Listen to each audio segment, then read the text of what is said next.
What? A night school? That doesn't mean you attend high school, does it? That's a place any lowlife can attend. No, it can't even call itself a high school. I would never let my precious daughter marry a man like this. With that, my father-in-law took one look at me and said disdainfully, I came to Maria's house, my girlfriend, to say hello to her, but my father-in-law was very opposed to our marriage. Yes, I go to a nighttime high school, but even a nighttime high school is a proper high school. What a thing to say, but even a nighttime high school. My father-in-law interrupted me. That's why I don't like idiots. Get the hell out of my sight, you piece of shit. My father-in-law threw a tissue case at my head. I couldn't stand still and ran out of my parents-in-law's house without thinking. A few years later, when I met my father-in-law again, who had disrespected me so much, his attitude changed remarkably. This is the story of my life that turned around. My name is William Brown. I grew up in a single-mother household. My mother worked part-time at a local supermarket and convenience store during the day to pay for my schooling, and the rest of the time she worked from home. Sometimes she worked the night shift, so it was a life of hard work. She had always been slender, but her body had become so thin that it looked as if it might become bone fragments, and her back had somehow become smaller. One day during summer vacation in my second year of junior high school, my mother collapsed at a supermarket where she worked part-time. In a corner of my mind, I had been worrying that one day this would happen to her, but it turned out to be true.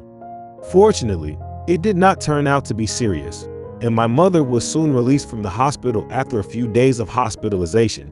Naturally, the doctor suggested that she improve her working life, but when she left the hospital, she said, I'm fine. I'm already cured. She continued her life as before. However, once something is broken, it cannot be fixed so quickly. She was admitted to University Hospital. Time passed, and it was the summer of my last year of junior high school. Everyone was thinking about their own career paths, and I was also troubled. What could I do for my mother? This is the point that will be the foundation for me to decide my career path. To no small extent, my mother is currently in the hospital. Thanks to my mother's work, we still have some leeway at the moment, but considering the possibility that she will be in the hospital for a long time, I thought it would be a good idea for me to start working as soon as I graduate from junior high school. Not knowing who to talk to about this, I revealed my feelings to my homeroom teacher. Then my homeroom teacher quietly opened her mouth. Brown, your desire to help your mother is very important, but your academic performance has been remarkable. I think you should consider going on to high school. It would give you more options for what you can do for your mother. Besides, there is also the option of a nighttime high school. You can work part-time during the day and study at high school at night. It would be a waste to stop studying here. I feel that way. I was surprised by my homeroom teacher's opinion.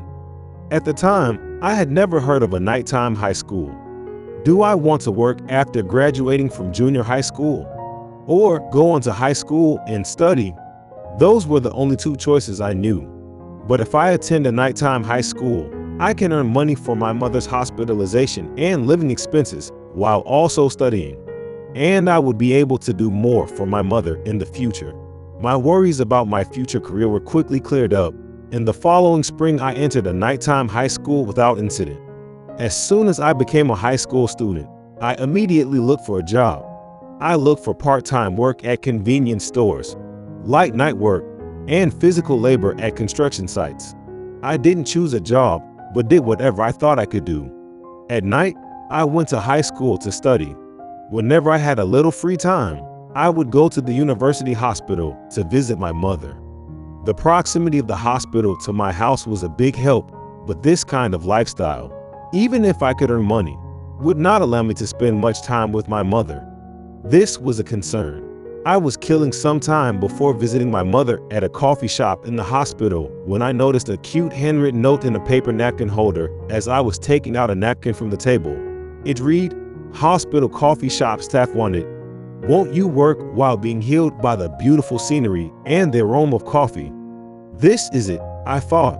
A way to make money and spend more time with my mother. I'm not a doctor or anything, but I could work in a hospital or coffee shop. I can visit my mother anytime, and I am close to home. I could cut down on travel expenses. I went to the reception desk. Excuse me. I'd like to work here. The woman, who wore a name tag Maria, smiled kindly and said in a cheerful voice, Thank you very much. It's going to be fun. I'm looking forward to working with you. Soon I was working with Maria in this coffee shop. Maria Anderson. Of course, there are other staff members, but she is always there, no matter when I come to work. So Maria taught me almost everything. She is cheerful, always smiling and innocent, but very serious and hardworking. She loves her job at this coffee shop. She is also very good at teaching. Thanks to her, I was able to learn quickly and work comfortably. The coffee shop in the hospital is not so crowded, but people come and go frequently. And you can see the demographics of the customers more clearly than in other coffee shops in town. There were people in patients' clothes, people in normal clothes who were probably visiting patients, doctors in white coats, and nurses in scrubs or cases. In particular, I feel an inexpressible sadness when I see the people in patient coats who come in every day. I've tried to treat all my customers equally and without rudeness as I serve them. However, I have always been somewhat envious and jealous of the doctors and nurses. Of course, they are treating and taking care of my mother, who is currently in the hospital. I was grateful to the doctors and nurses for doing what I could not do. But perhaps that was why I had drawn a line between them and myself as people who lived in a different world. Gratitude and jealousy, I had mixed feelings. William, I'm going to leave for a while. Please continue to watch the store. Call me if you need anything. Oh yeah, okay. After working there for a while, I got to know Maria, who was close to my age, quite well, and we talked frankly. She is a really nice and caring person. As I watched Maria leave the store, an elderly man in a white coat came toward us in passing.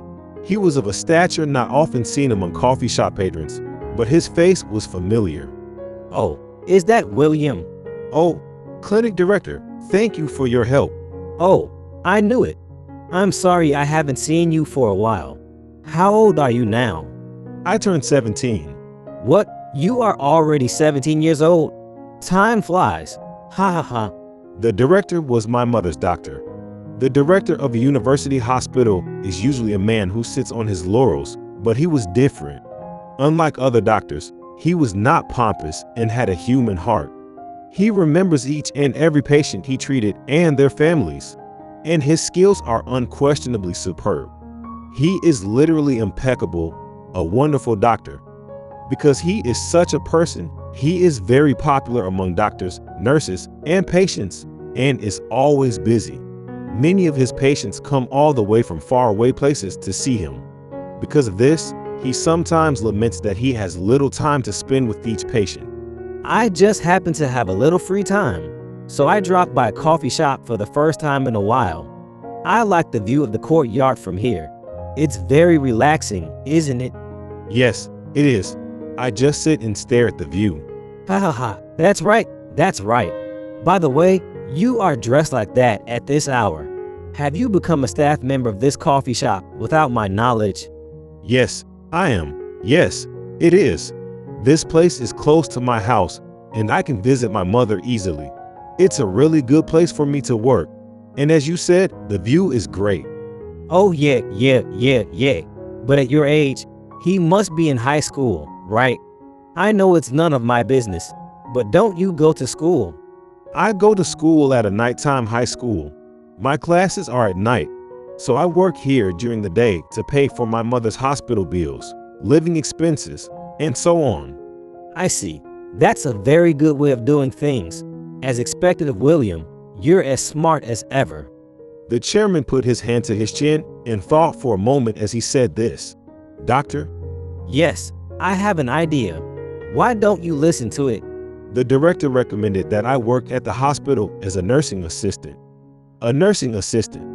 It is a job that does not require any particular qualifications and allows me to care for patients, support nurses, and maintain the hospital environment. as long as I am not involved in medical procedures. I will also be able to take care of my mother for a little while. Overall, the majority of nursing assistants are women, and yet they seem to do a surprisingly large amount of heavy lifting, requiring the help of men. So I took the initiative in carrying heavy things and doing hard work. I never thought I would be able to use the physical strength I had developed through physical labor in the past in a place like this.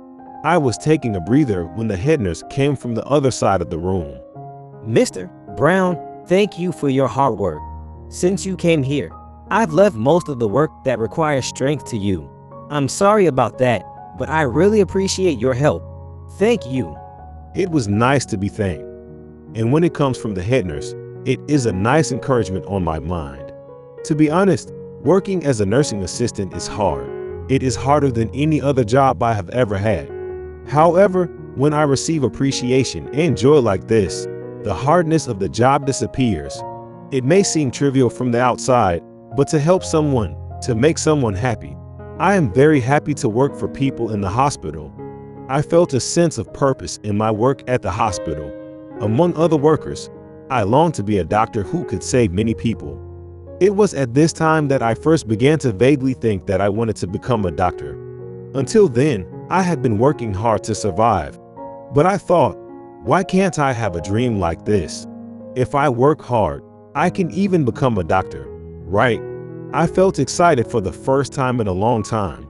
I was imagining a bright future. And I have another bright future in mind. That is with Maria, who I worked with when I was a part-timer at the coffee shop. Soon after we met, Maria and I started dating. Now we are dating on the premise of marriage. We don't fight, and I feel as if I'm being spoiled by Maria's open-mindedness. She understands my situation, and even now that I have become a nursing assistant, she still supports me and is always there for me. We are happy. Months passed by, and we finally decided to say our wedding greetings to each other's parents. First, Maria's parents. Maria's father works as a doctor at a university hospital. No wonder Maria works at a coffee shop in the hospital. They probably let her work under the watchful eye of her parents. She must have been taken care of like a princess. But the truth is, I have yet to meet Maria's father. But I heard rumors from the head nurse and others that Dr. Anderson is a pretty scary doctor. I often see people getting scolded. So when I went to greet him, I was a little nervous that he might be angry with me, too. In addition, Maria, the doctor's daughter, is his only daughter. It would not be simple to ask him to give me his only daughter, whom he had raised under his watchful eye all these years. My anxiety grew. Hey, William, are you all right? You don't look so good. Are you nervous? Maria raised her eyebrows and smiled at me. I'm sorry. I'm nervous. Don't worry. I heard rumors that my dad is scary or something, but I'm here. I've never been this nervous in my life. I walked heavily with Maria to her house. It's here. Maria suddenly stopped. I looked up and around, and there it was, the picture-perfect mansion. Oh, this is great. It's all right. Come this way, please. Maria told us to go in the big front door, and there stood Maria's parents. Oh, hello. You must be William Brown. Maria's mother seemed to be a very nice person. Maria's father, however, was looking at me with a stern expression on his face and his mouth set in a straight line. Is he staring at me? He doesn't look very welcoming. Look, Father, let's go to the living room. Maria's mother urged the four of us to go to the living room. As we chatted over a cup of tea made by Maria's mother, Maria's father finally spoke up. What high school do you go to? Yes, H High School. H High School. I heard you also work in a coffee shop during the day. Oh, I go to the nighttime school. Maria's father snickered. A high school with nighttime hours. Does that count as attending high school? That would be a place where any poorly educated person could attend. No, it is not even a high school. A place for uneducated people to get along. At that time, I must have looked as dumb as a pigeon taking a pea shooter. I had no idea that I would get 10 sarcastic replies just for answering one question. Maria's father continued, notwithstanding my dumb face. Dear boy, when you entered this property, you were asked to enter by the gate. Did you not feel that you were in the wrong place when you entered this place? Did you feel at all that Maria belongs in a place like this? I looked sideways at Marie and Maria's mother, who seemed to raise their eyebrows a little. Well, it's fine to work together. It's fine to get along, but not when it comes to Maria's marriage partner. I don't think a low-life high school student like you can make Maria happy. Go home. I said to Maria's father, I think I can make Maria happy. And I want to be a doctor in the future. So, when I told him I was aiming to become a doctor, Maria's father raised his voice. You are shallow to the end of the line. You just said you want to be a doctor, didn't you? A doctor is not something that just anyone can become. What do you need? A clear head and money. Either one alone is not enough. But what about you now? Did you say a nighttime high school? What do you learn in a place where you can go without knowing the first word of study? If you stay close to doctors and watch them work, you will become a doctor. Just like a raccoon dog turning into a raccoon dog. Is that what you are saying? With a brain like yours, no matter how hard you study, you can't even attend medical school. It's a different world to begin with. And you can't even get to the starting line to become a doctor, when the road after medical school is so much more arduous. I don't even want to look at you. Get out. Saying this, my father-in-law threw a box of tissues in my face. I couldn't stand there any longer, so I ran out of the house, fighting back tears. William, wait, please. After running for a while, I heard Maria's voice coming from behind me. The voice was getting closer and closer, and she grabbed me by the arm. William. Maria stared at me breathlessly, and the tears I had been trying to hold back began to well up in my eyes. William, I'm so sorry for my father's rudeness. I don't think you'll forgive me even if I apologize. Maria looked like she was about to cry as she repeatedly bowed her head to me. There was only one thing I could say to her. Maria, look up. Don't apologize anymore. I was surprised by your father's words, but I know what he meant. You are your parents' only daughter, and you are very important to them. There was no way they would allow you to marry someone like me. So it's okay, because your happiness is my happiness.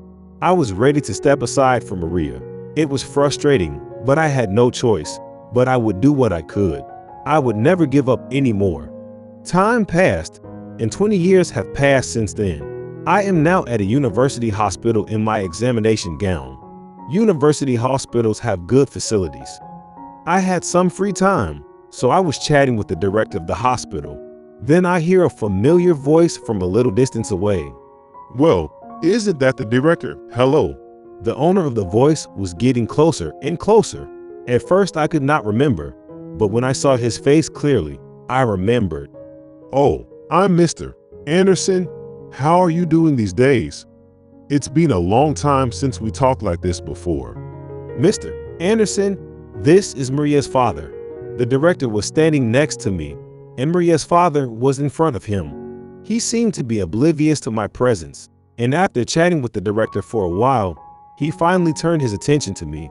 He looked at me and said, Oh, you're the one who went to the nighttime high school, aren't you? Well, I remember you. You showed me some good stuff back then. I vaguely recalled those days. You haven't changed at all, you know. But Maria's father continued with a sarcastic tone. By the way, that examination gown. What's wrong with you? Poverty and illness? Ha ha ha. At that moment, the medical director sighed loudly and spoke to Maria's father. Mr. Anderson, I'm stunned to hear you say that. You are the one who seeks salvation. You are looking to him, William Brown, to save you. Maria's father, upon hearing this, seemed to have no idea what the director was talking about, thought for a moment, and then began laughing again, as if he had realized something. Ha ha ha ha. Clinic director, you can't be laughing at a joke. What kind of a heavenly event would occur if I were to ask him to save me? Ha ha ha ha. Mr. Anderson, as the director of this hospital, I am speaking very seriously. Your primary surgeon is the man in front of you, William Brown. He is the one who will cure you. What? Maria's father, who seemed to be in a state of disbelief, said, I can't believe it. The story goes back to a few days ago. When Maria's father underwent a medical checkup, he was diagnosed for the first time. During the subsequent thorough examination, a certain disease was discovered. He did not seem to have any subjective symptoms, but that did not mean that the disease could be left untreated. If left untreated, it would surely lead to death. Once the disease is detected, surgery is necessary, but surgery for this disease is not a simple procedure and is extremely difficult. There are a number of highly skilled doctors at this university hospital, but what kind of doctor will be able to perform the surgery and ensure success? Who would take on this major role? So, the director nominated me. Medical director, how is this possible? He's sick, isn't he? How can a sick person cure someone else's disease? And he has no education. First of all, you can't operate on me without a medical license. The medical director was so stunned that he had lost the will to speak. On my honor, I decided to speak directly to him. Dr. Anderson, with all due respect, I am not sick. The reason I am wearing the examination gown is because of the medical checkup. I haven't been back in the US for a long time, so the director recommended that I get a checkup. And I am a fully licensed physician. At the time, when I was working as a nursing assistant, the director actually caught me sneaking a peek at the doctor's work and approached him. At that time, I honestly expressed my desire to become a doctor. The director looked me straight in the eye and listened to what I had to say. He recognized my work ethic and passion for becoming a doctor and offered to help me pay for my tuition to become a doctor. It costs a fortune to go to college in the first place, but to go to medical school is unimaginable. I asked the director why he was helping me, a man he is not even related to pay for my medical school. He replied, "Oh, well, William, you are not a stranger to me. First of all, you are the child of a very important patient, and you are a valued member of this hospital. You have a very dedicated heart, and with your clear mind, you understand the mission you have been assigned. I want to help people like your mother. I want to make many people happy. Isn't that what you think? I can't help but think of myself when I was younger, so it's natural for me to want to help you, don't you think? It's an investment for the future." I'm blessed with good people after all. I took him at his word and studied hard to get into medical school. The doctors around me helped me with my studies. The director also took time out of his busy schedule to teach me. I knew that I would never be able to match him in effort. I managed to get into medical school, even though I failed the entrance exam once. Once I got in, everything went smoothly, and I successfully obtained my medical license. Maria's father, who heard what I said, but he still raised his eyebrows in disbelief. Well, he's the one who said all that. It's hard to believe. Even if you had a medical license, my disease is not a universal illness that can be cured by anyone. I wouldn't trust a novice doctor like you to perform such a difficult operation. Anderson, I thought you were a cutting-edge doctor who was diligently gathering information from the medical community, but I have failed to see that. It seems you've been slacking on your information gathering lately, not knowing about William's many wonderful achievements. The director opens his mouth in further dismay. Around the time I successfully obtained my medical license with the cooperation of the director and others around me, just as I was happy that I could finally make my mother happy with my help, she passed away. William, from now on, you will make a lot of people happy. There are many people in this world who need William's skill. I was so happy that I had a son like you. She was a kind-hearted mother to the end. Her existence was the support of my heart, but her spirit lives on in my heart. With my mother's words in my heart, save as many people as you can with my own hands, I decided to devote myself to helping those in need as a member of Doctors Without Borders.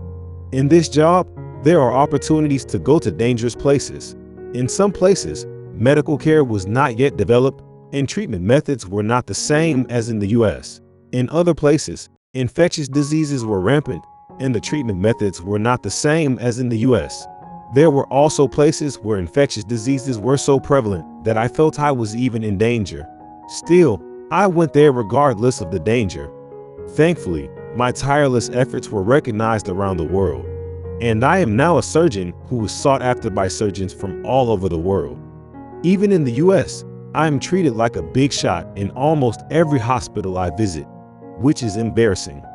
Recently, I was busy traveling around the world and was visiting a hospital in Southeast Asia when I received a call from the director, who told me about Maria's father.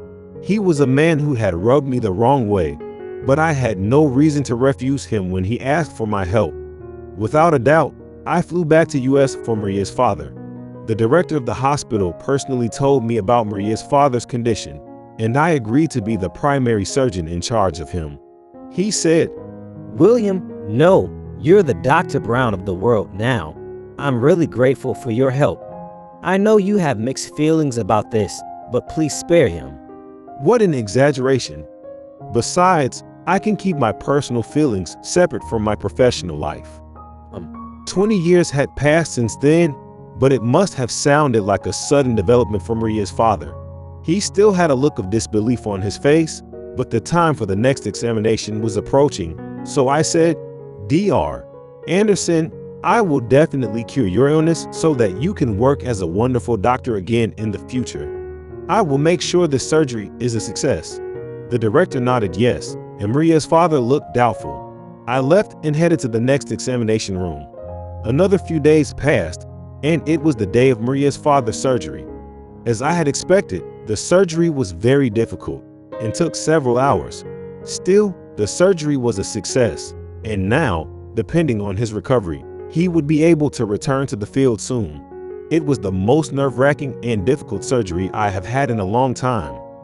After the surgery, we had several follow-up visits to observe the progress. Maria's father was happy to check the test results and medical records himself. Then, on the day of the examination, Dr. Anderson, how are you feeling today?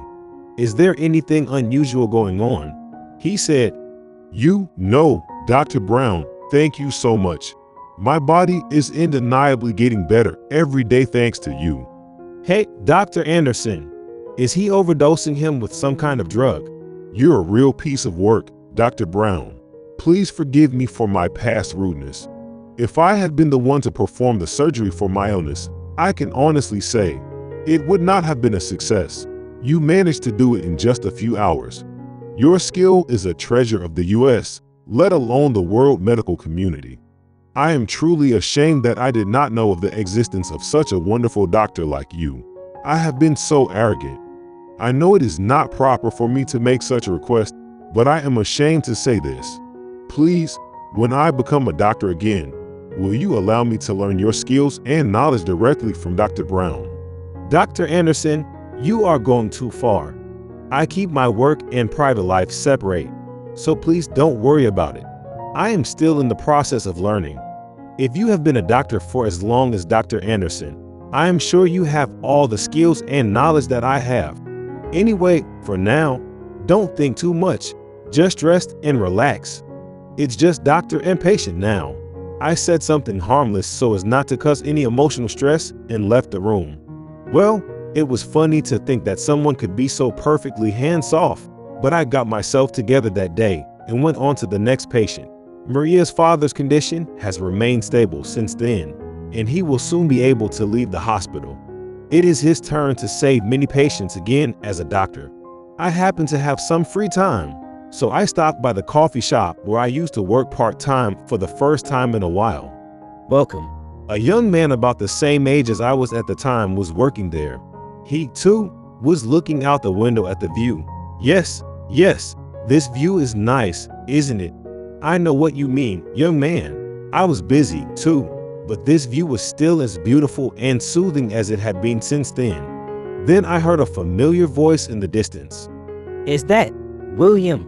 People change over the course of 20 years, but I recognized her face immediately. Maria, you haven't changed. I never thought I'd see you again in this coffee shop. I remember the first time we met. Yes, it's been 20 years ago. Are you visiting your father today?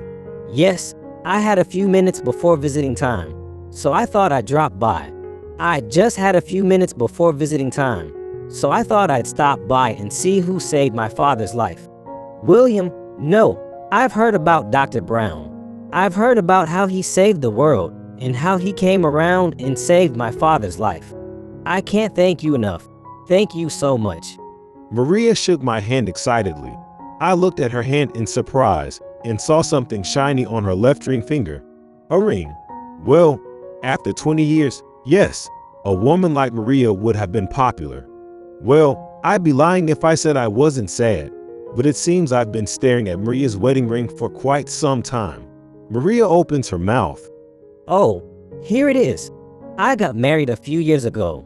William, I'm so sorry about that time. I was so happy then. The days I spent with William, I really wanted to marry you.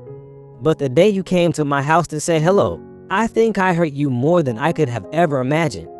I felt like I was still in a rut. I really wanted to apologize, but I didn't have the courage to see you. I don't think that apologizing would change anything. But I'm really sorry for everything that's happened. Oh, Maria had been blaming herself like this for years, decades, maybe even forever. Maria, from that time until now, you have done nothing wrong. So I don't really mind. I feel like I've been ignited once again because of what your father said to me. I think it's thanks to your father that I've made it this far. William, you haven't changed. You're really sweet. I'd be lying if I said I didn't care. Somewhere in the back of my mind, if I become a great doctor, I might be able to start over with Maria again. I was making an effort, thinking that Maria's father might approve of me. But as I spent my busy days as a doctor, those feelings naturally faded away, and I came to genuinely want to help as many people as possible. I only wanted to help as many people as I could. So I felt a relief when I was able to meet Maria again and talk with her. By the way, your father has been looking forward to seeing you for a while. Yes. Oh my God. I have to go. I see you and your father are getting along well. Thank you so much. I'm going to hear about your activities from my father again. See you later. I look Maria off with my eyes and look out the window again. Mom, are you watching? A lot has happened, but I'm living happily ever after. Sometimes I wish you were here, too. There have been many obstacles in my life. There have been many challenges. There were headwinds. But no matter how steep the road, if you hold on to your core and keep running, you will always find a way. As a doctor, I not only want to save lives, but I also want to share this belief. It may also save someone's heart. For the joy of many people, I will continue to see patients today.